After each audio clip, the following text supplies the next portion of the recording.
Bueno, buenos días a todos y gracias por asistir a la jornada sobre instrumentos financieros de apoyo a pymes y emprendedores con las nuevas líneas de ENISA 2014. En primer lugar, quiero excusar al consejero de Industria, Turismo, Empresa e Innovación, don Juan Carlos Ruiz, por no poder asistir a estas jornadas y delegar en mí en este caso.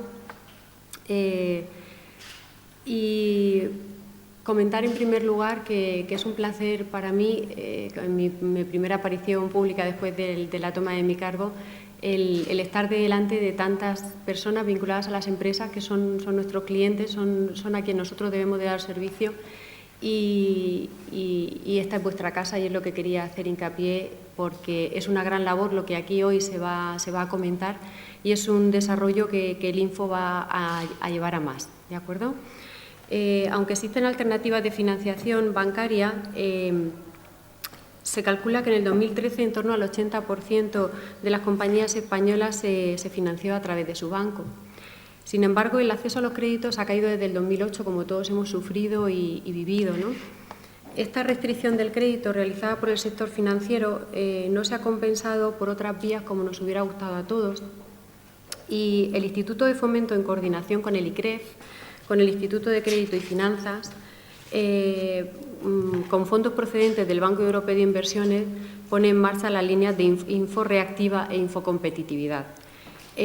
Hasta septiembre del 2015 suponen una inyección de nada más y nada menos que 75 millones de euros para todos vosotros y para muchos más que tenemos que ser capaces de conquistar y que del Info sea el canal para que pueda llegar este dinero a las empresas que tanto lo necesitan, a nuestras empresas de la región. ENISA, como empresa nacional de innovación, nos aporta préstamos participativos, un tipo de préstamo en el que no se exigen garantías adicionales a la propia viabilidad del proyecto. En este caso, nosotros tenemos un convenio de varios años con esta empresa nacional de innovación y en el 2013 hemos sido capaces de poner en marcha, de gestionar 34 proyectos por importe de más de 3 millones de euros, de los cuales un total de 27 proyectos, según tengo en mis anotaciones, fueron presentados por el Info. Y queremos que esto vaya a más. Incremento respecto al año pasado del 25% respecto al número de proyectos aprobados y del 16% respecto al importe formalizado en proyectos para la región. Del estudio de sectores, destacamos que el sector de la industria manufacturera, con un 41% de los proyectos aprobados, seguido por el sector servicios, con un 37%, y tecnologías de información y comunicación, con un 15%, y finalmente las ingenierías, con un 7%, han sido los componentes de este proyecto. El recibir el asesoramiento gratuito en este tipo de financiación puede ser a través de la Oficina Financiera del Info. Aquí tenemos a varios de los compañeros que os atenderán, como Jesús Hidalgo y María José Bernal, y esperamos que las jornadas de hoy, sin más dilación, sean de interés para todos. Y bueno, y presentar a Cormac Leye, que es analista de inversiones y relaciones institucionales de ENISA, y va a tratar la ponencia de préstamos participativos para las fases de creación, crecimiento y consolidación de las empresas.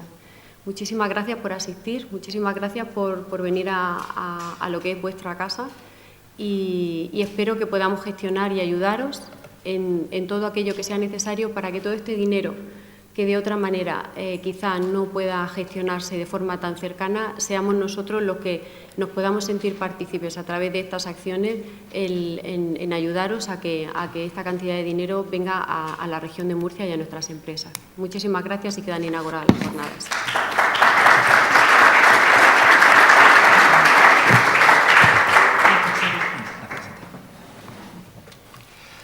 Bueno, buenos días a todos.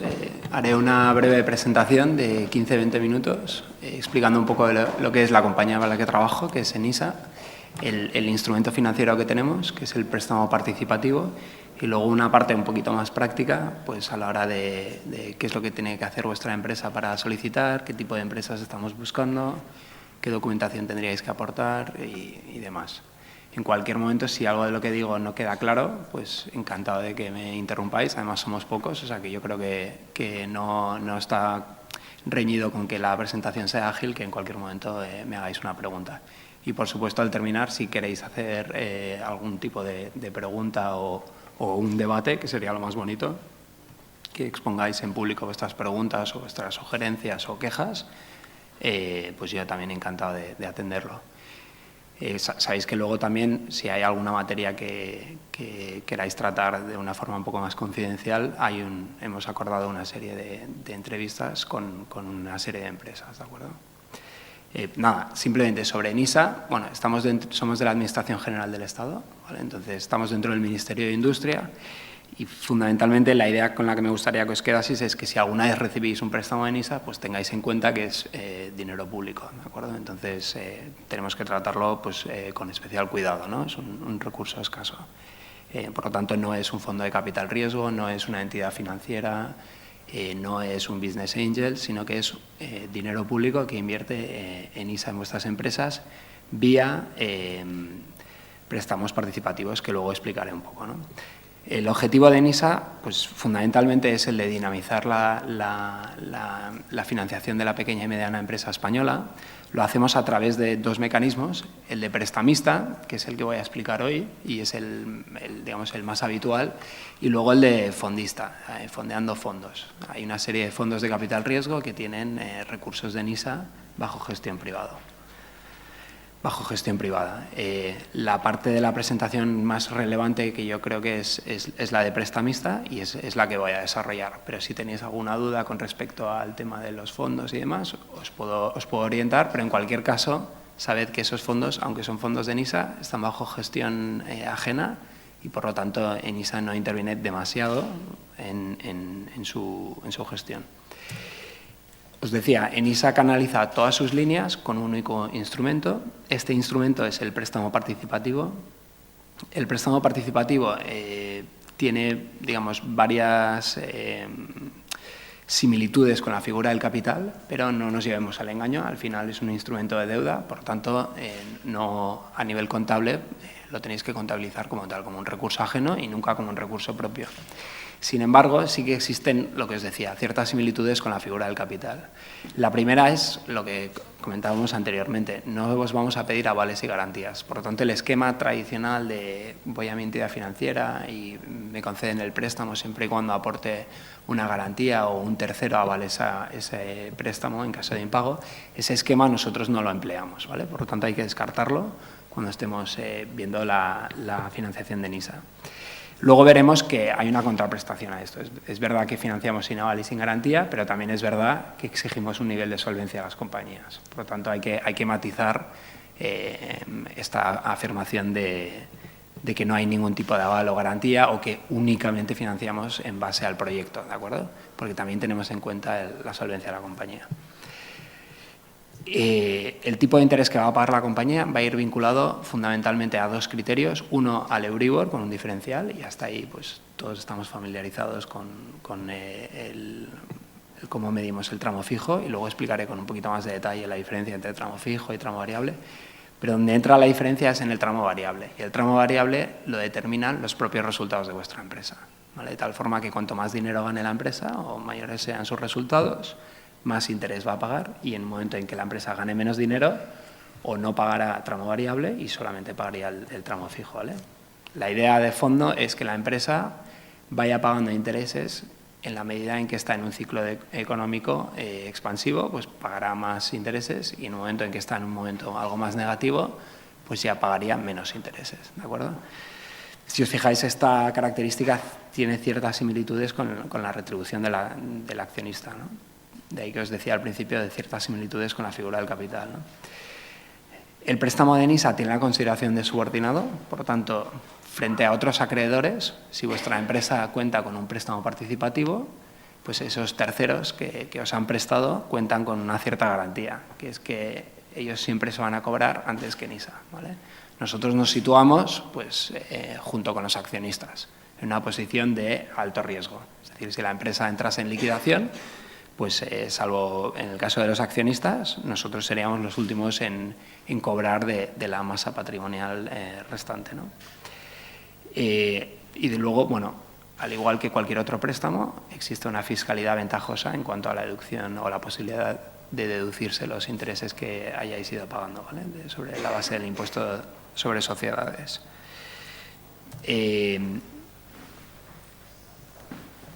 En la web está bastante mejor estructurado, por lo tanto, os animo a que en vez de intentar tomar notas y demás, os hago la referencia en isa.es, pincháis en financiación y entráis en la línea que más os convenga. Sin embargo, os he puesto aquí en diapositiva algunos rasgos de las diferentes líneas que tenemos, ¿vale? Todas estas líneas, insisto, van instrumentadas a través del préstamo participativo. Por lo tanto, el instrumento financiero de todas y cada una de ellas será un préstamo participativo. La línea o el bloque de creación tiene dos líneas, en ISA Jóvenes Emprendedores y en ISA Emprendedores. Jóvenes Emprendedores vale la pena explicarla por separado, puesto que es una línea, pues la más reciente en ISA, es una línea que tiene unas particularidades propias que la hacen muy diferente del resto, que yo creo que sí que se pueden explicar en bloque. La idea de Jóvenes Emprendedores pues es una línea que nació pensando en acceder a un tipo de empresas que estaban promovidas por personas jóvenes que estaban teniendo dificultades de acceso al crédito, ¿vale? Normalmente, y además se les sumaba, o se les suma la situación de desempleo entre los menores de 40 años.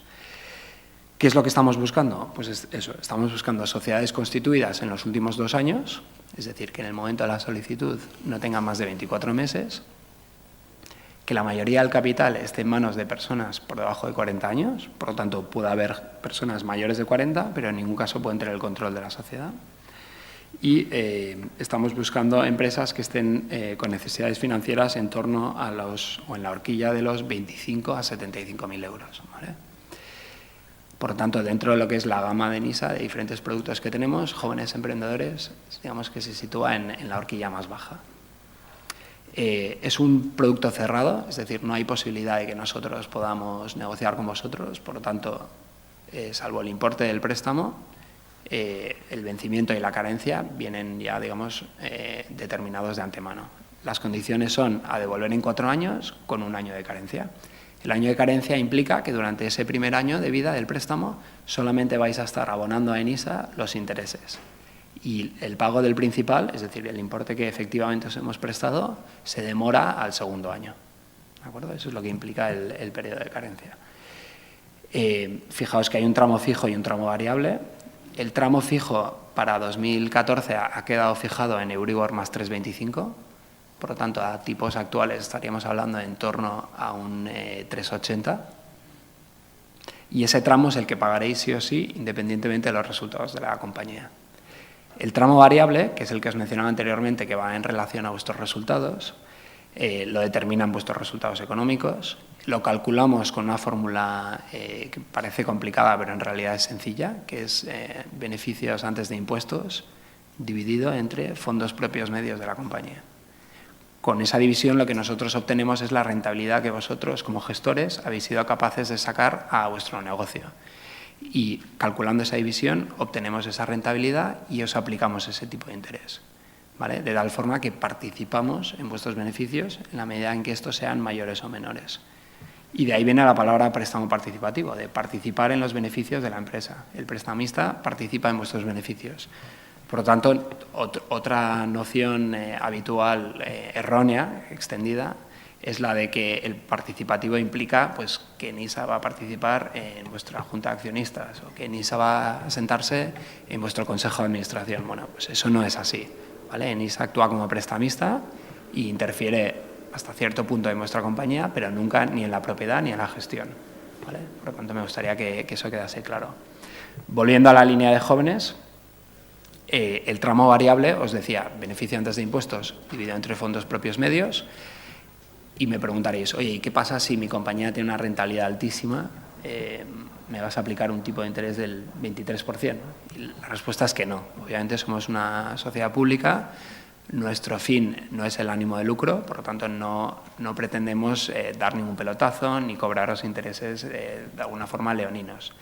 Por lo tanto, imponemos, por ejemplo, en el caso de jóvenes, un tope del 6%. ¿De acuerdo?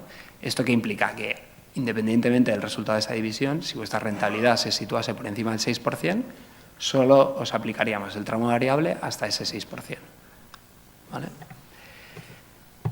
El resto de las líneas, en el caso de emprendedores, por ejemplo, dentro del bloque de creación, también estamos buscando sociedades con menos de 2 años de vida en el momento de la solicitud, pero aquí ya el criterio de la edad de los accionistas ya nos resulta relevante, ¿vale? Por lo tanto, aquí no hay discriminación en función de la edad, lo que estamos buscando son, o sí la hay en función de la edad de la compañía, pero no de los accionistas. Buscamos empresas recién constituidas para financiar también en la horquilla baja de NISA, a partir de 25.000 hasta un máximo de 300.000 euros, pero ya veis que con unas condiciones ligeramente diferentes. Para empezar, el vencimiento se amplía considerablemente, estamos hablando de vencimientos normalmente a 6 años, y con unas carencias de 2 años, ¿vale? Por lo tanto, los plazos de devolución del préstamo son sensiblemente más cómodos que en el caso de jóvenes. Veis que el tramo fijo es algo más alto, está en el Euribor más 3,75, por lo tanto, a tipos actuales, el tramo fijo, es decir, el tramo que pagará vuestra empresa sí o sí, tengáis beneficios o tengáis pérdidas, estará en torno al 4,25, teniendo en cuenta que el Euribor a 1 de enero del 14 estaba en el 0,56, si no me equivoco. Y luego el tramo variable, que en este caso, obviamente, otra vez, el tramo variable lo determina vuestra propia compañía, lo determinan vuestros resultados. Recordad, beneficios antes de impuestos entre fondos propios medios, pero que el cap o el límite máximo a partir del cual ENISA ya no está cobrando a las compañías se establece en 8 puntos porcentuales, ¿vale? Por encima de 8 puntos porcentuales nos vamos a cobrar tramo variable en emprendedores y veis que en el resto de las líneas ocurre lo mismo, ¿de acuerdo? En el caso de jóvenes emprendedores, os lo mencionaba anteriormente, os decía, ENISA financia sin avales y sin garantías, pero os ponía un pero a esa aseveración, ¿no? Y os decía, es verdad que financiamos sin avales y sin garantías, pero estamos buscando empresas con una relativa solvencia, ¿vale? Entonces, para explicarlo de un lenguaje muy sencillo, cuando vosotros estéis planteándoos cómo financiar vuestro proyecto, si pretendéis que ENISA financie la totalidad del mismo, o prácticamente la totalidad del mismo, probablemente vuestra solicitud acabe en un rechazo o en un amplíe usted capital y hablemos. ¿Por qué? Porque ENISA está buscando la coinversión. Es decir, que nosotros, actuando de prestamistas, podamos financiar hasta un determinado lugar y que sea el propio promotor o terceros que entren en esa sociedad que a través de recursos propios cumplan con unos determinados umbrales de solvencia con los que nosotros estamos cómodos. En el caso de jóvenes emprendedores, ese límite lo hemos establecido en el 50% del importe del préstamo. Es decir, de manera que una empresa que, por ejemplo, nos solicitase un préstamo de 50.000 euros vía jóvenes emprendedores, le estaríamos pidiendo unos recursos propios, es decir, un nivel de fondos propios de, como mínimo, 25.000 euros. Por lo tanto, no valdría el capital social mínimo de 3.000 euros que establece la Ley de Sociedades Mercantiles, ¿no? Habría que ir más allá en las aportaciones que se hacen a la compañía, sea reteniendo beneficios o sea ampliando capital.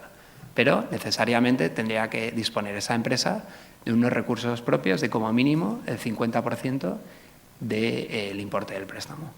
En el resto de las líneas, este requisito se endurece sensiblemente, es decir, por cada euro de financiación de ENISA, necesariamente deberá haber otro euro de recursos propios, ¿vale? De tal forma que alcanza el 100%.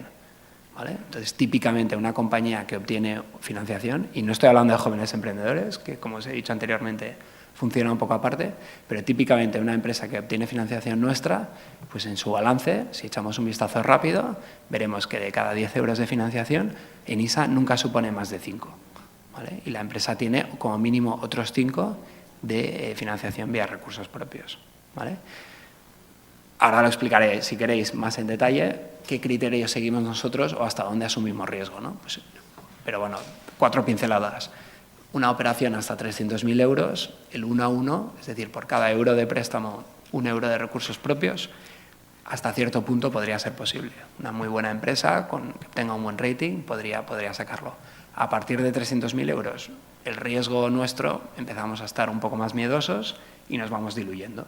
¿Vale? De tal forma que ese porcentaje de 1 a 1 pues, se va diluyendo y normalmente nosotros pues, supondríamos un 40 o un 30%. A partir del 1.000.000 de euros nunca pasaríamos del 25%. ¿Vale? De tal forma que vamos diluyendo nuestro riesgo a medida que aumenta el importe de la operación. Pero bueno, para lo que es el grueso de las operaciones de ENISA, que son las que están por debajo de 300.000 euros, y siempre con la excepción de jóvenes, el 1 a 1 es vuestro escenario más positivo. Vale. Veis que el resto de las líneas, tanto en el bloque de crecimiento y en el bloque de consolidación, son importes que empiezan a partir de los 75.000 euros.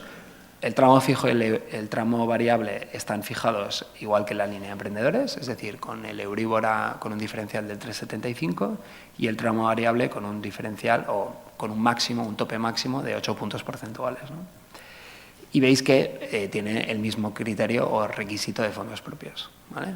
Por tanto, es verdad que financiamos sin aval y sin garantía, pero las sociedades tienen que estar capitalizadas para poder obtener el préstamo. Luego hay formas de salvar esto, ¿vale? Es posible que nosotros podamos estudiar una operación, nos gusta la empresa, consideramos que no está suficientemente capitalizada y exigimos que para el desembolso, es decir, para que efectivamente os ingresemos el dinero, se tenga que acometer una ampliación de capital para cumplir con nuestros requisitos, ¿de acuerdo? O sea, que no es de entrada toda empresa que no cumple con los criterios de solvencia de NISA obtiene un rechazo, ¿de acuerdo? Las características del préstamo, bueno, pues habéis visto, hemos visto vencimientos a largo plazo, 4 años en el caso de jóvenes, hasta 9 años en el resto. La operación media en 2013 tuvo un vencimiento medio de 6 años y una carencia media de aproximadamente 2 años, ¿vale? Esas fueron las medias. Dentro de estos vencimientos, os comentaba anteriormente el periodo de carencia, recordemos un periodo en el cual la empresa solo se va a enfrentar al pago de los intereses y el pago del principal se demora a la conclusión de ese periodo de carencia. En el caso de jóvenes estaba fijada en 1 año, en el resto 2, 3, 4, 5, hasta un máximo de 6, ¿de acuerdo? Lo habitual es que esté entre 2 y 4 años, ¿vale? El periodo de carencia.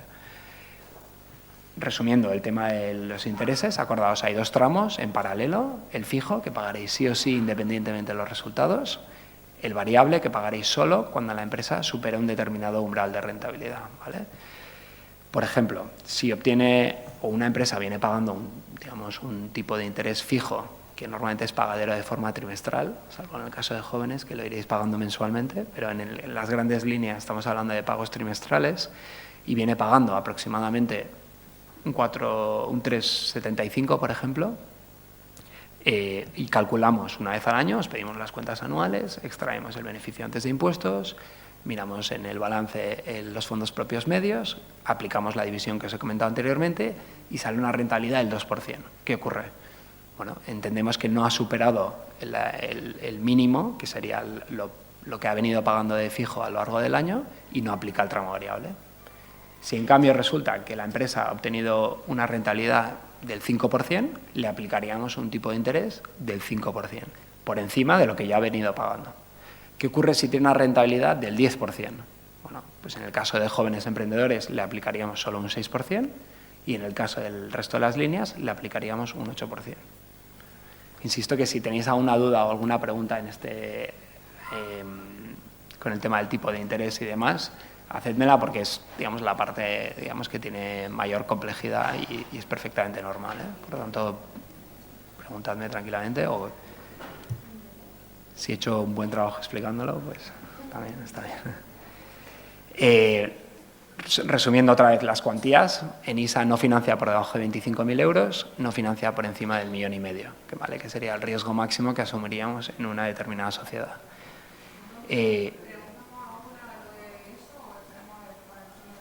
Yo estoy cómodo con que me preguntéis ahora.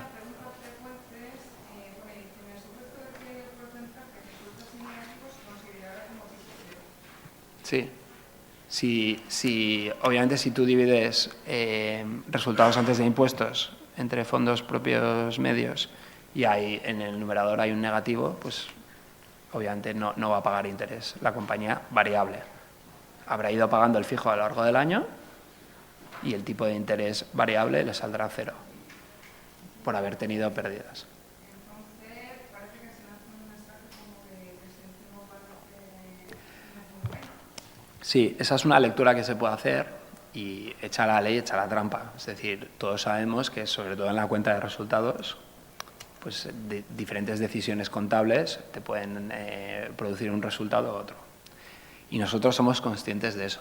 Pero en el fondo creemos que si un emprendedor o un empresario hace eso, al final se está lesionando a sí mismo, porque si tú maquillas tu cuenta de resultados de tal forma que produces pérdidas cuando en realidad, o las maquillas de tal forma que pudieses tener un resultado positivo, pero imputas, bueno, no vamos a entrar en cómo se maquilla una cuenta de resultados, pero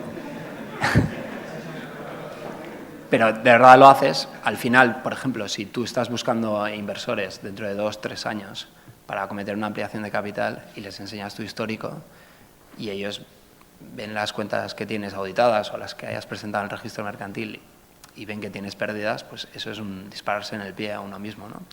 Entonces, sabemos que es posible que haya empresas que debieran pagar el interés variable y no lo pagan por decisiones contables que hayan tomado, pero creemos que aquellas empresas que lo hacen en realidad nunca debieron entrar en ENISA porque no están lideradas por un promotor serio. Entonces, creemos que al final, a la larga, es algo que perjudica a la propia empresa y creemos que eso es suficientemente disuasorio para que no haya muchas empresas haciendo eso. Pero seguro que las hay, ¿eh? Tenemos una cartera de 3.200 empresas y ahí hay buenos y malos, hay de todo. Hombre, intentamos que ese tipo de empresas no accedan a... Normalmente se le ve ya a la hora de hacer la solicitud y demás, ya pues más o menos intuir en el plan de negocio, conociendo a la empresa y demás, quién está trapicheando por 4 duros y quién, pues si le toca pagar variable y le van muy bien las cosas, pues lo paga y punto, ¿no?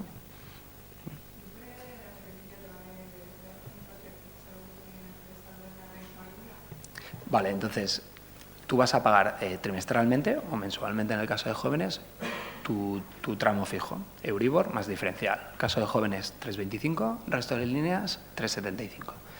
Al final del año, bueno, en realidad al final del año no, en el mes de junio del año siguiente, es decir, dentro de poco, os vamos a empezar a pedir, por ejemplo, las empresas que tenemos ya en nuestra cartera, les empezamos a pedir las cuentas del 2013.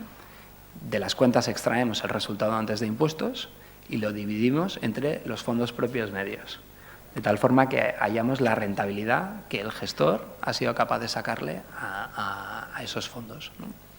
Si resulta que el resultado de esa división supera lo que ha venido pagando de fijo, entendemos que ha tenido una rentabilidad suficiente para que aplique el tramo variable y aplicará en la medida en que toque. Nunca por encima del umbral máximo que hemos hablado antes, ¿no? Del 6% en caso de jóvenes, del 8% en el resto de las líneas. ¿Qué ocurre si tiene una rentabilidad por debajo de lo que ha venido pagando de fijo? No aplica el tramo variable y ese año, ese ejercicio, solamente va a abonar intereses por el tramo fijo.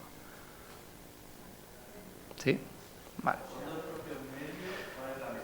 La media aritmética entre los fondos propios que tenía la sociedad en la conclusión del ejercicio 31 de diciembre del 2012 y 31 de diciembre de 2013. Bueno, en realidad el 1 de enero depende cómo lo mires. Sí, es decir, lo que queremos detectar es si ha habido una ampliación de capital o no, o si ha habido un aumento de los fondos propios, ¿no? Porque si han variado los fondos propios, pues eso influye en el resultado del cálculo de la rentabilidad. Y cogemos la media aritmética, pues eso, para evitar que haya, pues, la gente intente demorar la ampliación de capital a la última parte del año, lo que sea. Pues con esta fórmula nos aseguramos de que lo tenemos en cuenta siempre. Entonces, por lo que he Sí. entendido, no se suma el variable al fijo. Es si el variable supera el fijo, se aplica el variable. Perdón, repite la pregunta. Es decir, tú tienes un interés fijo, entonces se produce un variable ejemplo del 5. Sí. Se aplicaría el 5, no la suma del 5 más el 3. No, se aplicaría la suma del uno del otro, ¿vale? Los dos discurren en paralelo. Todo el mundo paga el fijo y hay empresas que además del fijo pagan el variable. Y el variable está capado hasta ese porcentaje que os he explicado antes. Entonces, el máximo sería un 2,25 más 6. No, el máximo sería, por ejemplo, en el caso de jóvenes, el escenario más negativo en cuanto a pagos de intereses sería una empresa que paga Euribor más 3,25, es decir, viene pagando un 3,75, un 3,80, y además le metemos un 6% digamos, a los 6 meses de concluir el ejercicio, ¿vale? Y una empresa, por ejemplo, en las grandes líneas, su escenario más negativo sería un 4,25 y además un 8%. Pero bueno, yo os animo a todos a que en casa, con una hoja de Excel, juguéis un poco a supuestos. ¿Qué pasa con si tengo tales fondos propios y tal beneficio? ¿O qué tipo de beneficio tendría que tener con los fondos propios que espero tener para que me aplique el interés? Y ya veréis que sí.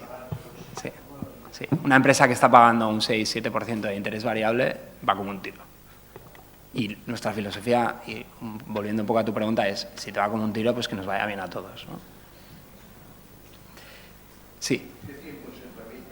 Ahora paso a la parte de operativa. Esta era un poco más conceptual, un poco más aburrida, y ahora pasamos a la parte un poco más práctica.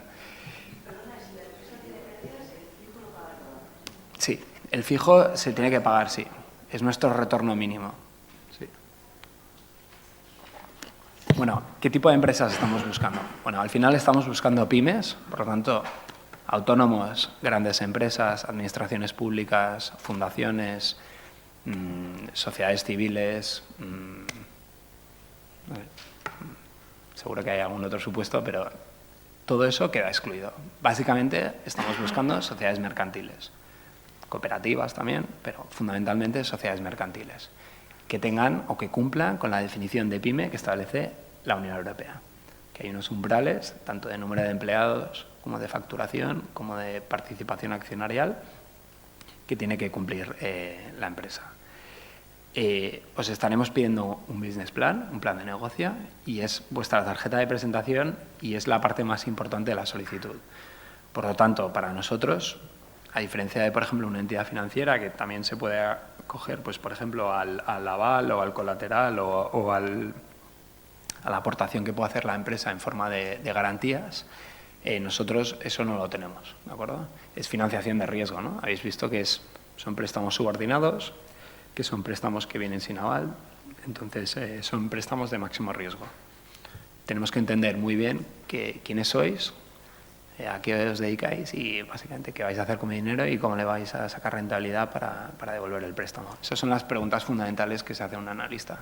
¿Esta gente va a poder devolver el préstamo, sí o no? Hay otras muchas preguntas que te haces, pero si a esa la respuesta es que no, la operación o la solicitud no va a salir adelante, ¿de acuerdo? Por lo tanto, el plan de negocio será digamos, el paso más importante en el proceso de solicitud. Para aquellas sociedades que estéis buscando préstamos por encima de 300.000 euros, os imponemos un requisito adicional, que es el de la auditoría de cuentas. Tengáis la obligación legal de auditar o no, ¿de acuerdo? Intuyo que la mayoría de vosotros estáis buscando importes por debajo de 300.000, por lo tanto, olvidaos del asunto de la auditoría de cuentas. Pero en caso de que así fuese, tenedlo en cuenta como un coste adicional, ¿de acuerdo? Estamos buscando empresas de todos los sectores. No hay sectores favoritos, no hay sectores estratégicos, no hay sectores que estemos buscando potenciar, ni nada parecido, ¿de acuerdo? Estamos buscando empresas innovadoras, con ambición, que estén saneadas y que quieran salir adelante en cualquier sector de la actividad, salvo estos dos que aparecen detrás de mí, que son el inmobiliario y el financiero.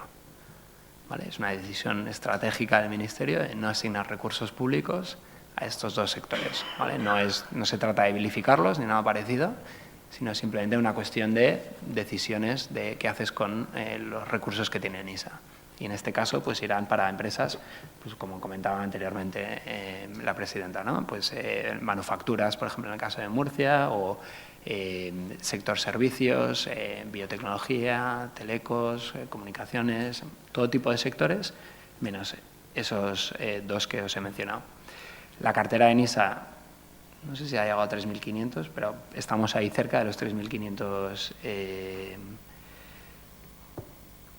préstamos. En 2013 hicimos 812 operaciones. Para este año prevemos en torno de 900. Por lo tanto, 900 pequeñas y medianas empresas se verán beneficiadas de un participativo de NISA. Contamos con un presupuesto para este año de 118 millones, del cual prácticamente la totalidad ya está liberado.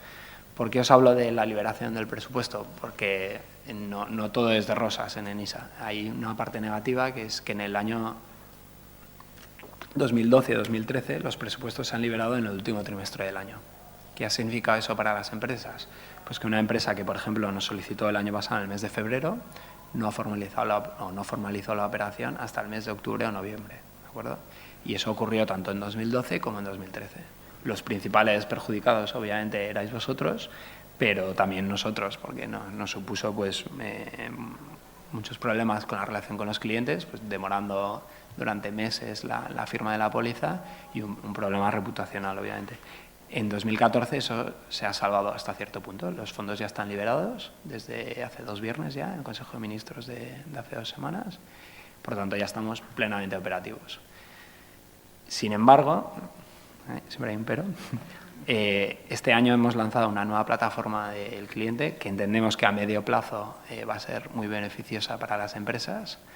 Una de las cosas, por ejemplo, fundamentales de la nueva plataforma es que en todo momento vais a poder saber el estado de tramitación de vuestro préstamo. No os vais a tener que valer de intermediarios, no os vais a tener que llamar por teléfono, usar contactos, todo ese pequeño coñazo que hasta este año existía, ahora será bastante más transparente, ¿no? Entendemos que también suministrar el plan de negocio va a ser mucho más fácil. Sin embargo, bueno, no sé si tenéis experiencia o no, pero con la migración de datos, la nueva plataforma, demás, estamos pasándolo bastante mal. Entonces, a día de hoy está costando que los clientes podáis completar la solicitud. Entonces, primero, pediros perdón por las molestias que vais a poder, si es que os animáis a solicitar la financiación, y en segundo lugar ofrecerme a echaros una mano en lo posible, y que creemos que a medida que la gente de tecnología y la consultora que hemos contratado pues vaya perfeccionándolo, pues irá mejorando este proceso. Sí. Uh-huh.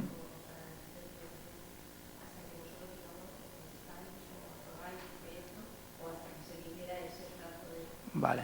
La aprobación normalmente está en torno a los 2 a 3 meses. Es decir, es raro que un proyecto entre en ENISA y el promotor no sepa nada de cómo va y que pase más de 2 meses sin que sepa nada, ¿vale?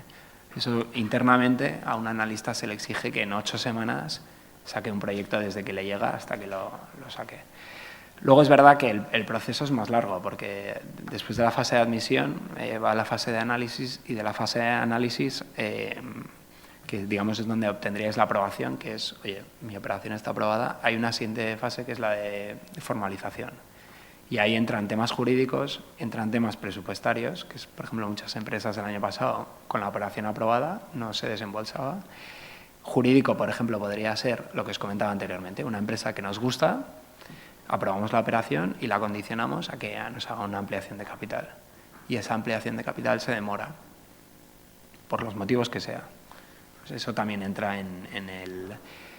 Y finalmente, también a veces hay una cuestión de semanas, de fechas. O sea, tenemos al final 2 o 3 notarios, las firmas un poco anticuado, tenéis que venir a las oficinas de NISA, firmar ante el notario. Entonces, pues igual os decimos, oye, hasta dentro de 10 días no puedes firmar. O 15 días o 20. Luego está el tema de las regiones FEDER también, que eso también influye en la formalización, tienen unos requisitos adicionales. Y eso es lo que puede hacer que haya un desfase entre la aprobación y la formalización. Yo lo que os diría es, aplicando el sentido común y la experiencia y un principio de prudencia, es que si, por ejemplo, solicitáis ahora en el mes de mayo, de forma realista, no penséis que vayáis a formalizar antes del mes de septiembre. Y prefiero deciros eso y luego, oye, formalizáis en el mes de julio y, oye, estupendo, todo perfecto y ya salí adelante. Y que luego me llaméis pesimista, que al revés, que daros ánimo y luego vais o ponéis todos los huevos en esa cesta o esperáis que el dinero llegue en el mes de junio, en el mes de julio y finalmente se demora, ¿no? Entonces, al final el proceso se puede alargar entre los 3 y los 6 meses. A veces más, ¿vale? A veces por cuestiones ajenas a ENISA, como por ejemplo lo que os comentaba anteriormente, que la empresa no manda la documentación. ¿Dónde está la escritura de ampliación de capital inscrita en el registro? No llega. A veces es nuestra culpa, el tema del presupuesto o el tema de, jurídico y demás, pero 3 a 6 meses sería un periodo, yo creo que razonable. No sé, igual os puede comentar también vuestra experiencia desde el Info, habrá habido de todo, pero no sé. Creo que bueno, buenos días, una enfermedad coordinadora de la financiera. Nuestra experiencia es que la línea de jóvenes, bueno, es, no hay un histórico que evaluar.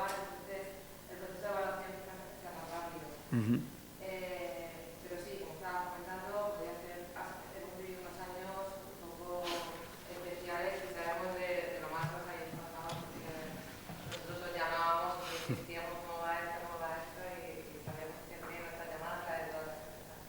Este año vemos que se ha mejorado muchísimo la cosa, porque volvemos a las anteriores de NISA, que a partir de mayo se abrían los plazos y nuestras medidas que los jóvenes emprendedores características de los proyectos son evaluados con mayor celeridad y a lo mejor en un mes y medio pueden tener respuesta y efectivamente depende con la tercera opción que necesitáis al principio, sino que la podéis dejar para cuando tengáis la aprobación definitiva del préstamo, pues lo que tarde la empresa, hay empresas que nos han llegado y a la semana han podido firmar con el notario la asociación y en 20 días han podido formalizar el préstamo. Ujú.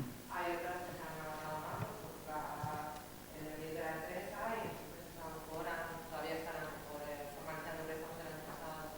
Sí. Entonces, yo coincido con la organización. Menos mal. Me la he jugado un poco ahí. Nada, aquí tenéis algunos casos de éxito. Veis que también hay algún pufo, ¿no? O sea, para que veáis que es financiación de riesgo.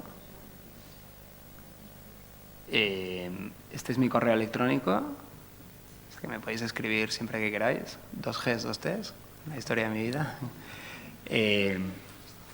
Y si tenéis algún problema, o bien conceptual de la presentación de hoy, o bien problemas con la plataforma del cliente, o bien dudas genéricas que tengáis, encantados de recibir vuestro email y de daros respuesta. Y luego ahora, si me queréis bombardear a preguntas, yo también encantado.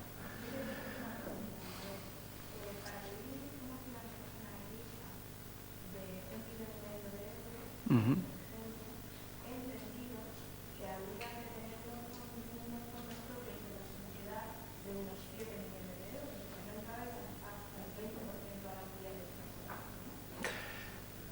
Tampoco son reglas hiperestrictas, pero los umbrales, típicamente una empresa que obtiene 1,5 millones, llevamos ya más de 4 años sin conceder. 1.100.000, por ejemplo, que fue lo máximo que dimos en 2013, la empresa tenía un balance de más de 5 millones de euros. Entonces, hablabas de que existían excepciones para este montante tan grande de esos 7 millones de euros de los que hablábamos antes. ¿Qué excepciones nos decías? Tú decías, podemos hacer, no sé si hablabas de la gestión de capital, pero es que la empresa, es que me ha quedado demasiado claro. No, bueno, por una parte os comentaba que, obviamente, de entrada yo os explico que financiamos y luego os decía que tampoco os desanime en la solicitud, que no lo cumpláis estrictamente, porque tú puedes no cumplir, por ejemplo, una empresa que quiere solicitar 1 millón de euros y presenta unos fondos propios de 3 millones de euros, obviamente tal cual la operación no la podemos aprobar, pero obviamente la podemos analizar, aprobarla y decirle, oye, si amplías capital hasta donde yo te indique, entonces ya estoy cómodo concediéndote el 1 millón de euros. Y lo que os intentaba decir era que hasta cierto punto somos flexibles. Obviamente, si viene una empresa con 3.000 euros de capital social y me pide 1 millón de euros, ni siquiera me voy a molestar en evaluarla, porque veo tan lejana la posibilidad de que su balance pase a unos parámetros en los que mi consejo de administración o el comité de inversiones esté cómodo, que no me compensa como analista mojarme con eso, ¿no? Entonces, lo que os intentaba decir era que si veis que estáis más o menos cerca, pero no cumplís, por ejemplo, con el tema de la solvencia, existe esa posibilidad de la aprobación condicionada o el desembolso condicionado a la ampliación de capital. Lo que también os comentaba era que típicamente en un balance nosotros con el 1 a 1 hasta los 300.000 euros lo podemos asumir. También es algo altamente improbable. Normalmente es más parecido a 40-35% en ISA, 60-65% la empresa. Y a partir de los 35.000 nos vamos achicando, digamos, en el balance de la empresa, ¿no? Y luego os ponía como excepción a todo esto jóvenes, donde sí que en una empresa de cada 10 euros de financiación, pues en ISA puede suponer 6 o 7. ¿Sí? Quería preguntar que si hay una empresa que en sus condiciones se ajusta más a la generación de emprendedores, pero le interesa más competitividad, o sea, ¿lo puede elegir o tiene Vale, entonces en el proceso de solicitud veréis que hay dos fases fundamentalmente en el proceso de solicitud. Hay una fase de registro y hay, digamos, una fase de solicitud, ¿no? La fase de registro es simplemente darse de alta y explicar un poquito de la empresa y demás. Ahí hay una serie de pestañas en la que indican a través de qué línea vas a solicitar la financiación. Y tienes que indicar pues, si vas a ir a través de jóvenes emprendedores o a través de emprendedores, competitividad o lo que sea. Pero en cualquier caso, que no os preocupe mucho, porque la decisión última de a través de qué línea se financia vuestra operación es del analista, ¿vale? Entonces, vosotros obviamente conocéis vuestro negocio, conocéis vuestra empresa, os habréis estudiado muy bien la página web de NISA, entonces obviamente seréis los mejores jueces para decidir a través de qué línea podéis o podéis proceder con la solicitud. Pero si luego por lo que sea te has colado, o sea, te has confundido y yo que sé, querías un joven emprendedor y has pedido fusiones y adquisiciones, pues eso el analista ya internamente lo arregla, o sea, sin mayor problema. No es vinculante. No. Y luego, en general, el NISA no está sujeto al procedimiento administrativo y eso tiene pros y contras. Una de las ventajas que tiene es que no pasa nada si te equivocas en una fase. O sea, que si luego llamas y dices, oye, que me he confundido y en vez de pedirte 100.000 te pido 1.000.000. Pues se cambia y ya está. No es... En algunas cosas sí que somos un poco funcionariales, ¿no? Por ejemplo, si haces una solicitud, te la deniego y luego cambian las circunstancias y me llamas por teléfono, pues tendrías que volver a hacer una solicitud de cero. Pues sí, pues también es un tema al final de incluso informático nuestro, ¿eh? Ni siquiera no porque no estemos cómodos. Pero no os penséis en el típico procedimiento administrativo de, oye, si el 15 de enero me he equivocado y tal, ya no hay vuelta, me tengo que esperar un año. No, todo eso no ocurre. Lo malo es que es menos garantista para vosotros, ¿no? Por ejemplo, si yo decido rechazar una operación, la rechazo y punto. O sea, no estoy, digamos, no hay tanta protección, digamos, como con el procedimiento administrativo.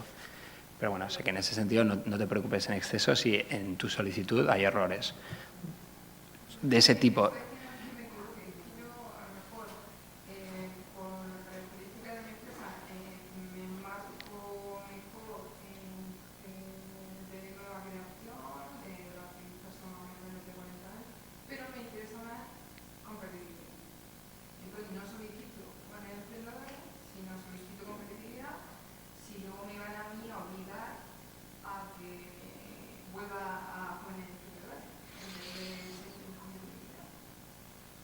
A ver, sigo sin entender muy bien, pero no sé si con esto contesto. Si tú, por ejemplo, tu empresa tiene 36 meses y solicitas joven emprendedor, es un rechazo. Si tu empresa tiene 36 meses y haces una solicitud por jóvenes, en principio eso es un rechazo. Otra cosa es que el analista diga, oye, has solicitado por jóvenes, tu empresa es demasiado vieja, entre comillas, pero ¿qué te parece si hacemos una operación por 75.000 vía competitividad? Por eso te digo que es flexible. No sé si...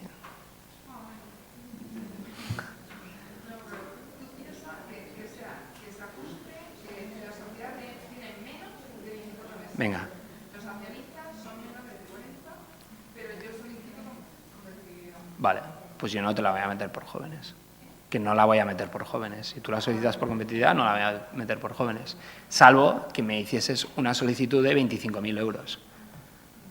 Entonces yo diría, joder, entonces diría, es que no, el mínimo de competitividad es 75, no se la puedo poner por... ¿Sabes lo que quiero decir? Pero que eso es todo mucho más razonable y normal de lo que parece todo.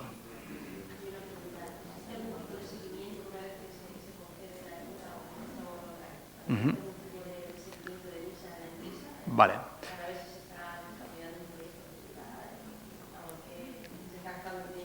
Uh-huh.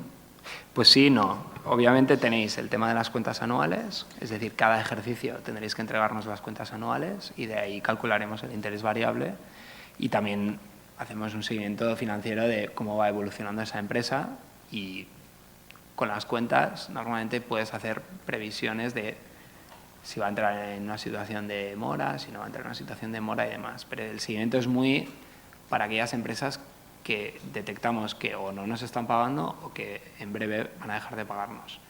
Lo que no hacemos es un seguimiento sustancial de cumplimiento del plan de negocio. de decir, oye, en tu plan de negocio en base al cual yo te concedí 100.000 euros, me prometiste que en el año 3 tu facturación recurrente mensual sería de 25.000 euros y de momento es de 12.000. Te cancelo el préstamo. No hacemos eso. No sé si con eso he contestado a tu pregunta. Entonces, o por ejemplo, si nos consta que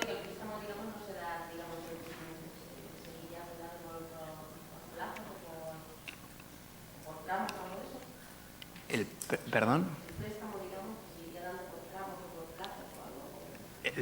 Vamos a suponer que has pedido 50.000 euros, Sí. por ejemplo, ¿no? Y tú me los das todos de golpe, o sea, Enisa me los da Sí. todos de golpe. O sea, yo te doy el principal y luego depende de ti la planificación financiera, pero en el plan de negocio también me lo tendrás que explicar, ¿no? Porque me tendrás que hacer unas proyecciones de flujos de caja que justifiquen que con las inversiones que vas a realizar tu empresa va a obtener una cierta rentabilidad y con ella vas a poder hacer frente al calendario de pagos que yo te estoy proponiendo, ¿no? En base al vencimiento y en base al periodo de carencia, pues obviamente tú de forma trimestral y de forma anual tendrás que hacer frente a una serie de pagos, ¿no? Pero ya te digo que la desviación en el plan de negocio no implica nada negativo. Lo único que sí puede implicar es que en una segunda solicitud, si vemos que os habéis desviado muy negativamente lo inicialmente previsto, podría ser un motivo para denegar una segunda solicitud. ¿Vale? Eso tenedlo en cuenta también. Pero bueno, es... Entonces, hablabas, por ejemplo, de una planificación, por ejemplo, para la reducción del préstamo. Se podría inclusive derivar para unos meses con estacionalidad, ¿no? En el caso de la reducción Bueno, nosotros te hacemos una propuesta con un Excel y te decimos, oye, este va a ser el calendario de pagos, ¿no? Entonces, tú verás, por ejemplo, en el caso de jóvenes, pues si a lo largo de 4 años tienes 12 cuotas anuales, pues eso son 48 cuotas, ¿no? Las primeras 12 cuotas serán de periodo de carencia, entonces verás que los importes son menores porque es solo interés. Y a partir de la cuota 13 hasta la 48, pues verías que es interés y principal y van aumentando, ¿no?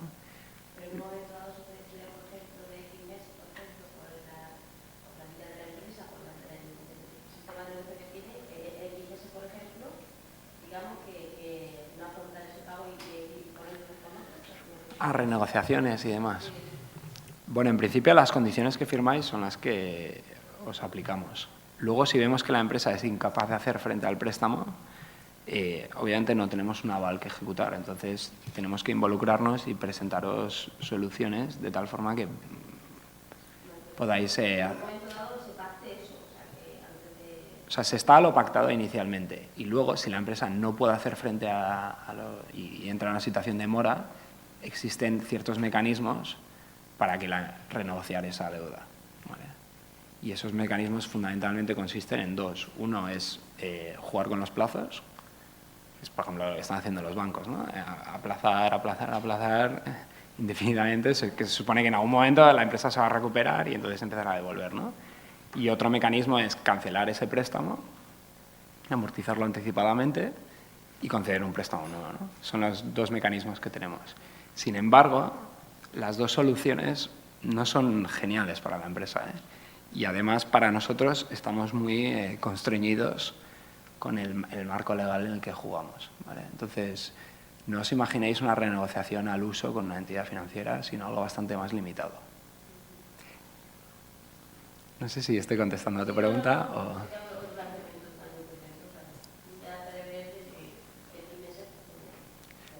Sí. Nosotros os pedimos en la solicitud lo que te comentaba anteriormente, que me hagas unas proyecciones sólidas. Y ese ejercicio tú lo tienes que hacer.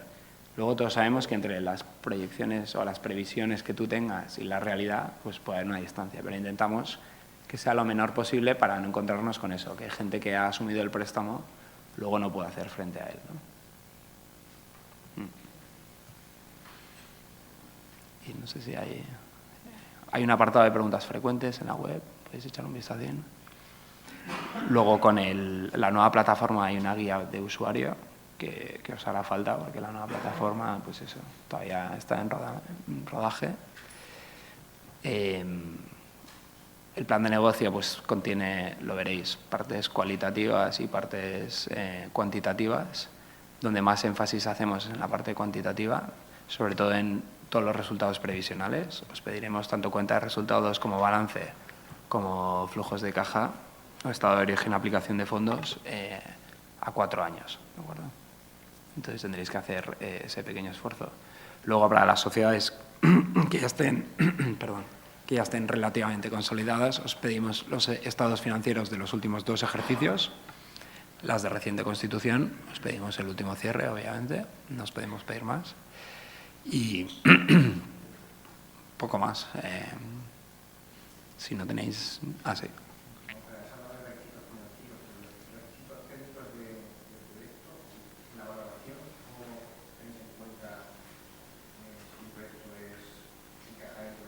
Vale. Al final hay líneas rojas. Es decir, lo que os comentaba, el tema inmobiliario, el tema financiero. Luego hay un tema de sentido común. Hay un presupuesto y hay más solicitudes que posibilidad de conceder préstamos. Entonces, al final es un proceso competitivo. Entonces, entre 2 empresas con idénticos parámetros financieros, pero una te convence más a nivel tecnológico o a nivel de innovación, optarías por la que presenta mayor grado de innovación, ¿no? Pero más allá de eso, al final la filosofía es el primero que viene es el primero que se lo lleva. O sea, no hay una... A diferencia, por ejemplo, hay otro organismo en la Administración General del Estado, que es el CDTI, que es el Centro de Desarrollo Tecnológico Industrial, que está dentro del Ministerio de Economía, no dentro del Ministerio de Industria. Y ellos proveen de financiación a las compañías, pero hacen especial énfasis en los aspectos de innovación y desarrollo, ¿vale? Entonces, para ellos, la evaluación del proyecto a nivel técnico es tan importante como la parte financiera. Eso es un enfoque diferente al nuestro, en el que prima el enfoque financiero por encima de los demás.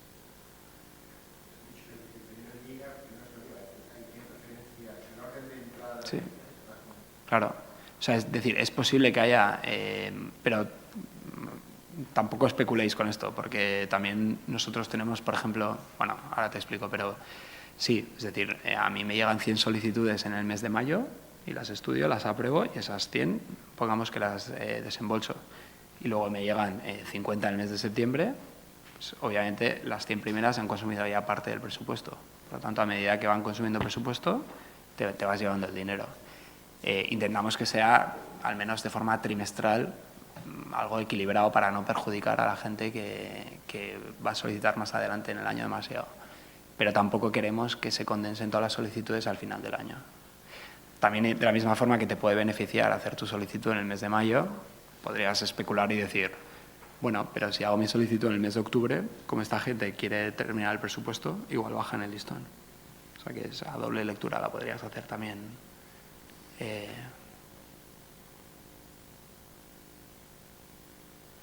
Para solicitarlo, tiene que haber un CIF, o se puede, digamos, con preinforme y con, digamos, el primer feeling de esto de viable constituir la sociedad. Tiene que haber un CIF. Tiene que haber un CIF. Sí, es notario, registro, Hacienda y ENISA. ENISA al cuarto siempre.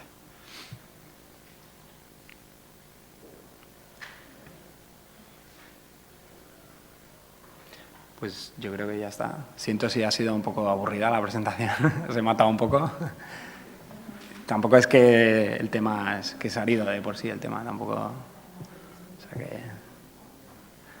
Pero bueno, pues muchas gracias por vuestro tiempo y por venir y os dejo también mi correo aquí y me contactáis con lo que sea. Gracias.